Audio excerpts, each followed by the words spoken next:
Hi foodies, welcome to సాత్విక life of Bloom's. అందరూ ఎలా ఉన్నారు? ఈరోజు మనం ఒక కొత్త ఇంట్రెస్టింగ్ రెసిపీ నేర్చుకుందాం.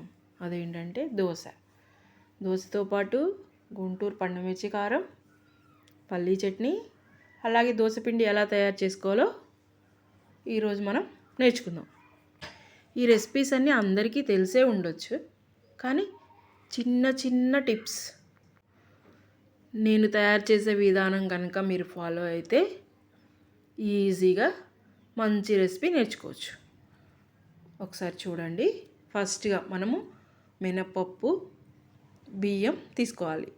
అది ఎంత తీసుకోవాలంటే 1 కప్పు మినపప్పు తీసుకొని దానికి 2 కప్పుల రైస్ తీసుకోవాలి. ఇది మినిమం. దాని తర్వాత దానికి కొంచెం మెంతులు యాడ్ చేయాలి. చూసారా, నేను మెంతులు యాడ్ చేయడం. దాని తర్వాత ఈ మినపప్పుని, రైస్ని, కలిపి క్లీన్గా వాష్ చేయాలి. చూసారా, మనకి వాష్ చేస్తే పైన కింద బియ్యము అన్నీ కనపడుతున్నాయి. ఆ వాటర్లో అంత క్లీన్గా ఉండాలన్నమాట వాటర్. దీన్ని ఒక 6 to 8 అవర్స్ నానిన తర్వాత మనము పిండిని మిక్సీ కానీ గ్రైండర్ కానీ వేసుకోవచ్చు. అది యువర్ చాయిస్. గ్రైండర్లో అయితే మెత్తగా ఉంటుంది, మిక్సీ కూడా వేసుకోవచ్చు, చాలా బాగుంటుంది. దాని తర్వాత మనము ఒక 8 అవర్స్ అలాగే వదిలేసేయాలి. చూడండి, ఇలాగా మనము మిక్సీ వేసి పిండిని ఒక పక్కన పెట్టేసి ఒక 8 అవర్స్ అలా వదిలేయాలి. చూడండి, ఆఫ్టర్ 8 అవర్స్ తర్వాత మనం తీసి చూస్తే పిండి చూడండి పైన అంతా ఎలా పొంగిందో చూడండి. బుడగలుగా ఎలా వచ్చిందో అంటే మనకి ఈ పిండి పూర్తిగా ఫర్మెంటేషన్ అయిపోయిందనమాట. చూసారా, దోశపిండి తయారైపోయింది. ఇప్పుడు మనం గుంటూరు పండుమిర్చి కారం ఎలా తయారు చేసుకోవాలో చూద్దాం. ఒక మిక్సీ జార్ తీసుకొని పక్కన పెట్టుకొని ఫస్ట్ ఆనియన్స్ని నీట్గా కట్ చేసి అందులో వేసుకోవాలి. తర్వాత చిన్నుల్లిపాయలు, మనం ఆల్రెడీ పండుమిరగాయలను తీసుకున్నాం కదా, అవి నీట్గా తొక్క తీసేసి కడిగేసి ఆరబెట్టి వాటిని చిన్న చిన్న ముక్కలుగా కట్ చేసుకోవాలి. చూడండి ఎంత ఎర్రగా ఉన్నాయో పండుమిరపకాయలు, చాలా బాగుంటాయి తెలుసా టేస్ట్గా.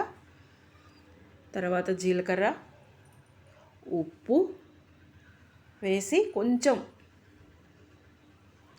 నాకు తెలిసి చింతపండు అవసరం లేదు, కొంచెం చింతపండు వేసి మనం మిక్సీ చేసుకోవాలి. చూసారా ఎంత బాగుందో, ఎర్రగా చాలా బాగుంది కదా ఇది. దీని తర్వాత మనము పల్లీ చట్నీ ఎలా తయారు చేసుకోవాలో చూద్దాం. ఫస్ట్గా ప్యాన్ పెట్టి దాంట్లో కొంచెం ఆయిల్ వేసి మన పచ్చిమిరకాయలు, మనం ఎంత చట్నీ చేసుకోవాలనుకుంటున్నామో దానికి, అంటే నేను ఇక్కడ 1 కప్పు వేరుశనగ గుళ్ళు తీసుకున్నాను. దానికి మనకి ఒక 10 to 15 పచ్చిమిర్చి, 4 కొబ్బరి ముక్కలు, ఒక చిన్న కొబ్బరి చిప్ప ముక్కలుగా చేసి అందులో వేయాలి. దాని తర్వాత వేరుశనగ గుళ్ళు వేసి దీనికి సరిపడినంత ఫ్రై చేయాలి. చూడండి, కొంచెం ఫ్రై చేసిన తర్వాత దాన్ని మిక్సీ జార్లోకి ట్రాన్స్ఫర్ చేసుకొని దానికి కావాల్సిన ఉప్పు, జీలకర్ర, చిన్నుల్లిపాయలు, చింతపండు వేసేసి ఒకసారి చిన్న చిన్న ముక్కలుగా మిక్సీ చేసేయాలి. దాని తర్వాత ఇందులో ఏం యాడ్ చేయాలి? పుట్నాల పప్పు యాడ్ చేయాలి. చూసారా, వేసేసిన తర్వాత కొంచెం వాటర్ పోసి గ్రైండ్ చేసుకోవడమే మెత్తగా. దాని తర్వాత దీనికి పోపు పెట్టుకోవాలి. చూడండి, పోపు దినుసులు ఆల్రెడీ మీకు తెలుసు కదా, శనగపప్పు, మినపప్పు, జీలకర్ర, ఆవాలు, మెంతులు, ఎండుమిరపకాయలు, తర్వాత కరివేపాకు. పోపు గోల్డెన్ బ్రౌన్ కలర్ వచ్చిన తర్వాత ఈ చట్నీని, పల్లీ విత్ కొబ్బరి చట్నీని అందులో ట్రాన్స్ఫర్ చేసి కలిపెట్టాను. చూసారా ఎంత బాగుందో కదా, కలర్ఫుల్గా, చాలా సూపర్గా ఉంది, ఎమ్మి. ఇప్పుడు మనము దోశ ఎలా తయారు చేసుకోవాలో చూద్దాం. చూడండి, దోశ ఎంత అందంగా రెడీ అయిందో, విత్ గుంటూరు పండుమిర్చి కారం అండ్ పల్లీ విత్ కొబ్బరి చట్నీ. చాలా బాగుంది కదా. దీనికి మనము దోశ వేసుకోవడానికి చూడండి, ఫస్ట్ పిండి ఇందాక మనం చూసాం కదా, బాగా ఫర్మెంట్ అయింది కదా. ఇప్పుడు ఆ పిండిలో దానికి కావలసినంత జీలకర్ర, అంటే ఉప్పు, 2 స్పూన్ల ఉప్పు, 2 స్పూన్ల జీలకర్ర యాడ్ చేశాను నేను తీసుకున్న పిండికి. మీరు మీ కన్సిస్టెన్సీని బట్టి సాల్ట్, జీలకర్ర యాడ్ చేసుకోండి. చూడండి, అంతా కలిపిన తర్వాత పిండి కొంచెం గట్టిగా ఉంది. మనకి ఇలా వేస్తే దోశ రాదు, అందుకని చెప్పి కొంచెం వాటర్ యాడ్ చేశాను, ఒక 1/2 గ్లాస్. చూసారా? ఇప్పుడు మొత్తం నీట్గా కలిపిన తర్వాత పిండి కన్సిస్టెన్సీ ఎంత బాగుందో, దోశ పిండి కన్సిస్టెన్సీ అలా తయారు చేసుకున్న తర్వాత చూడండి మొత్తం నీట్గా కలిపేసి అలా పక్కన పెట్టుకోవాలి. ఆ తర్వాత స్టవ్ వెలిగించి ప్యాన్ పెట్టేసి దీనిపై ఉల్లిపాయతో మొత్తం నీట్గా హీట్ ఎక్కిన తర్వాత రుద్దాలి. కొంచెం ఆయిల్ వేసి మొత్తం నీట్గా రుద్దితే దోశ చాలా బాగా వస్తుంది. ఎంత నీట్గా వస్తుందంటే అంత నీట్గా వస్తుంది. ఇప్పుడు ఒక స్పూన్ పిండి తీసుకొని ప్యాన్ మీద వేసి చూడండి వీడియోలో చూపించిన విధంగా చాలా నీట్గా అలా రౌండ్గా తిప్పుతూనే ఉండాలి. అంటే యూనిఫామ్గా మొత్తం పల్చగా తిప్పాలి, ఒక చోట పిండి ఎక్కువ తక్కువ లేకుండా. చూసారా? మళ్ళీ చూపిస్తున్నాను చూడండి.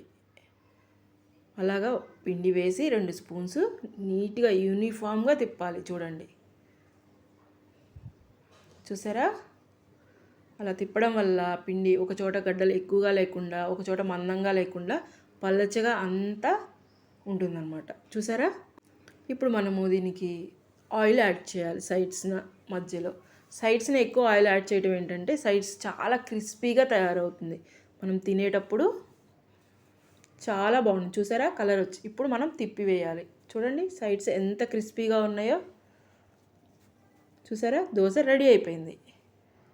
ఇప్పుడు దాన్ని మధ్యలోకి మడత పెట్టి పల్లి చట్నీ, పండుమిరపకాయ చట్నీతో, అదే గుంటూరు పండుమిర్చి చట్నీతో సర్వ్ చేసుకోవడమే. చూడండి ఎంత బాగుందో. మీకు ఈ ప్రాసెస్ నచ్చింది అనుకుంటున్నాను. ప్లీజ్ లైక్, షేర్, సబ్స్క్రైబ్ మీకు ఈ వీడియో కనుక నచ్చితే.